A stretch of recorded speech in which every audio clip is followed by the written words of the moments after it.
Boomer Esiason, co-host of WFAN's Boomer and Geo, and of course, a quarterback for 14 years. Good to talk to you, Boomer. Did the Giants get it right?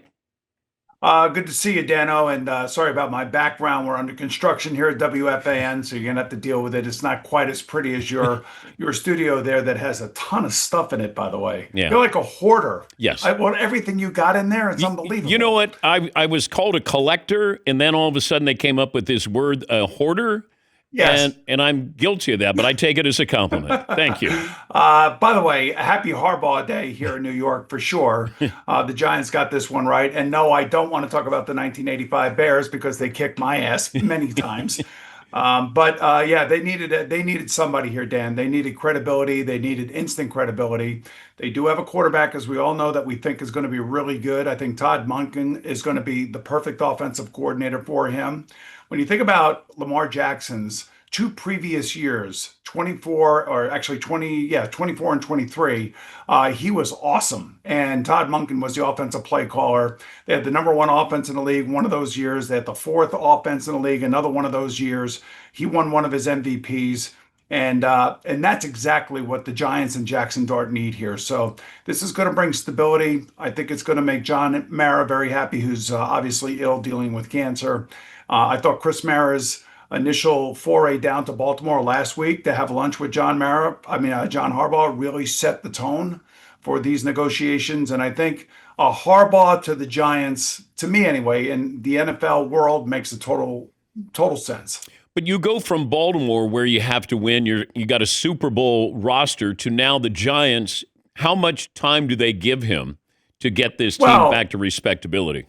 I mean, can he pull a Ben Johnson? Can he pull a Mike Vrabel? You know, these new guys went into places where they had second year quarterbacks who were can't miss players. And look at what those two coaches did with their quarterbacks and what they did in free agency. Everybody forgets that the Patriots spent the most money in free agency last offseason, mainly on defense. And then the Bears spent mainly on the interior offensive line to protect Caleb Williams. And how has that worked out? So I think expectations would be high here. I certainly think with Malik Neighbors, with Andrew Thomas, with their running tandem, with Jackson Dart, the offense is pretty solid. I think they'll probably add a wide receiver in the draft, but their defense is really what needs the most work. And it'll be interesting to see who he hires as his defensive coordinator because I haven't heard that yet.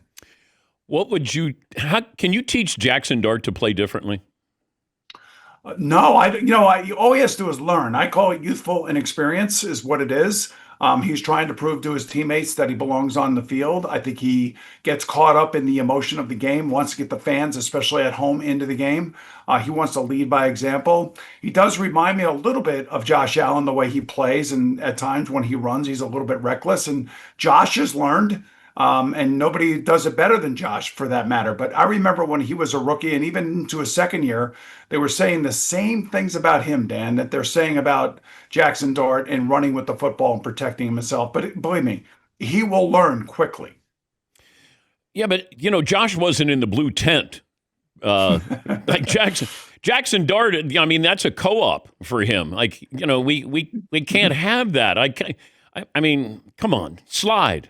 It's okay. Well, I know, and he actually did learn when he came back from the latest injury. Towards the end of the year against the Raiders, and at home, he learned how to play the position better. I mean, look, he's a football player. That's what I love about him more than anything else. Patrick Mahomes, he's a football player. Drake May, he's a football player. C.J. Stroud.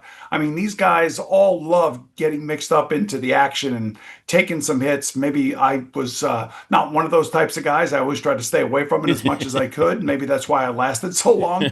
But again, like I don't want to take the inner football player out of him because that's what makes him so special.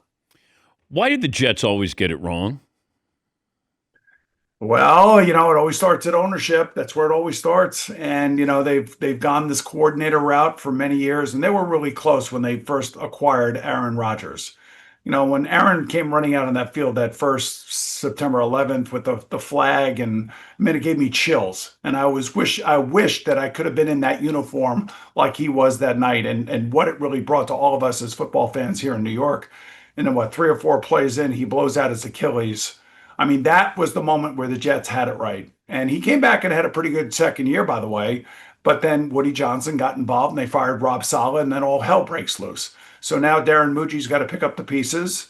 I would say that Darren's done a great job here in terms of acquiring assets for a team that desperately needs them. But until they find a quarterback, they're going to be stuck in neutral too, just like every other team that's in their same situation. Talking to Boomer Esiason, co-host of WF Fans, Boomer and Geo. What do you do with that second pick in the draft now that Dante Moore is going back to Oregon? I think the Jets lucked out, and I think Dante Moore is making a $50 million bet that would be hard for me to do that, but I had advised him on our show here in New York, please stay in school. You need more playing time. And I think he made the right decision. And I'm sure he's going to get a nice paycheck from Oregon, but he's making a $50 million bet on himself, which is really quite amazing. So for the Jets, the second pick can be anywhere from, one of these top defensive players from Ohio State, maybe an edge rusher. It also could be another wide receiver to go along with Garrett Wilson. I mean, or trade out of it and even add more assets, which would probably be the smart thing to do because, the draft is it's lottery picks and you want more shots on goal than you can possibly get. And that's one thing the Jets have going for them going into this year's draft. What about Malik Willis or Mac Jones? Do they want to come here? That's the thing. Does Mac Jones want to come play for the Jets? I don't see that. And they would have to trade for him. He's got another year in his contract with San Francisco. Malik will be an unrestricted free agent. I would hope that somehow Green Bay would be able to keep him. But if I were him, I'd want to go be a starter somewhere, or at least have a shot to be a starter somewhere. In Green Bay, that's not going to be the case. But I could see the Jets trying to maybe use him as some sort of, gap year quarterback if you want to say that. But then again, remember, next year's quarterback class could include Arch Manning, and it will include Dante Moore and a few other guys. So maybe they'll be in a better situation to draft one of those guys next year, meaning that I don't think you want to go out there and try to win 6 or 7 games. I mean, realistically, you look at it, if you want one of those young quarterbacks that is going to change your franchise like Jackson Dart is doing here for the Giants, you're going to have another bad year next year to be at the top of that draft to be able to select that guy. Yeah, but Boomer, they're trying to win 6 or 7 games and they can't do it. So it's not like... Listen, I was there for 3 years. I had 3 different head coaches. It was crazy. And I always scream about one thing, Dan, in professional football, professional sports for that matter, is stability. You want to know who's running the organization, who the GM is, who the coach is. And if you keep changing, like Daniel Jones found out as the quarterback of the New York Giants, you're going to take 2 steps forward, 3 steps back, 2 steps forward, 3 steps back. So the one good thing about the Harbaugh situation here for the Giants, I think that this solidifies Jackson Dart's next 10 years. If everything works out right with Todd Monken as his offensive coordinator and John Harbaugh as his coach, that should be a 10-year run. That should be great for him as a quarterback, and he should be really successful.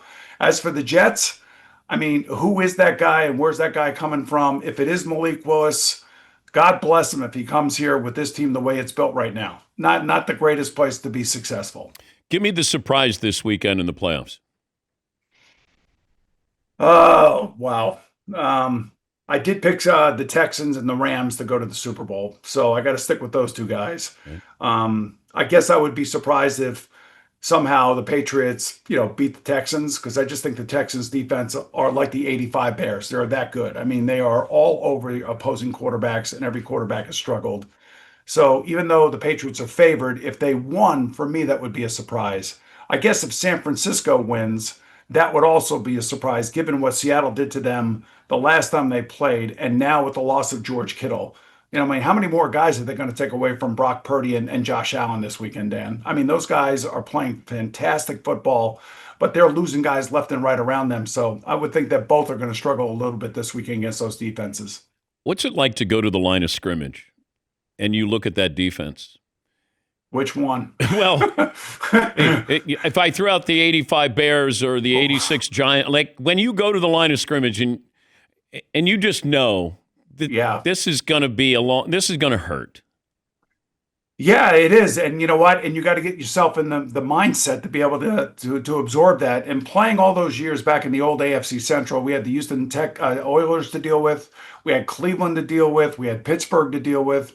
Jacksonville ultimately came into the mix as well. But I mean, every weekend it felt like we were playing against a great pass rusher. And then when we did get to the playoffs, we saw Bruce Smith. I mean, that was no fun. And then years of playing him when I was with the Jets, you knew that somehow, some way, he was going to get to you somewhere along the line. The game's a little bit different now, but these guys still take major hits, as Justin Herbert showed us last week, and as Matthew Stafford and Josh Allen both showed us last week. But stepping up there, man, you got to have your chin strap button. You got to be totally focused, and you got to find out, if you can, on film and on tape, any tendencies that they're giving you, any tips that they're giving you, and hopefully you're reading it right that day. What were Boomer's numbers against the Bears, Paulie? Oh, man, Dan. September 28, 1986, Boomer. I had the Bears 44-7 over the Bengals. Does that sound correct? That's right. That's right. And here's the funny thing about that game. It was early in the season. And thanks for bringing that up, Dan. So the funny thing about that game was the Bears were coming to Cincinnati, and it was a really hot September day. It was hot, steamy, and muggy. And I remember saying to my center, Dave Remington, "Man, we got the Bears here. They're not going to like this weather. They're not going to deal with it." And after the first quarter was over, Dave said, "You sure they don't like it here? I think they like it pretty much." I think I remember throwing a ball off of one of the back of my offensive linemen, and it got picked off by Wilbur Marshall. So. What are the numbers? By the way, Boomer did win an MVP, NFL MVP. I mean, that's all right. Listen, I've been around long enough to be able to take a joke. Okay, the Boomer stats in that game: 14 for 30, 212, 1 TD, 4 picks, and 3 sacks. Yeah. However, Boomer, you did lead the team in rushing, 2 carries, 14 yards. I like that. I was running for my life. Yes, that was it. That was the you got to remember. So they had the 46 defense with Buddy Ryan. Yeah. And it was something that nobody had ever seen before. So it took us a while to figure it out, what was going on and how they were running it. And once we figured it out, our offensive line coach, the great Jim McNally, who just got elected into the Pro Football Hall of Fame for assistant coaches, he came up with so many different plays to beat that defense, which ultimately propelled us to the Super Bowl a few years later. Great to talk to you. Tell Gio we said hello. Thanks for joining us. All righty, Dan. Anytime. See you, bud. Boomer Esiason, co-host of WFAN radio show Boomer and Gio. Spent 14 years. I can't imagine facing the Bears, facing the Giants back then. Oh, man. You know, the Ravens back in the day. There's certain defenses where you go, God, I don't know if there's a weakness here.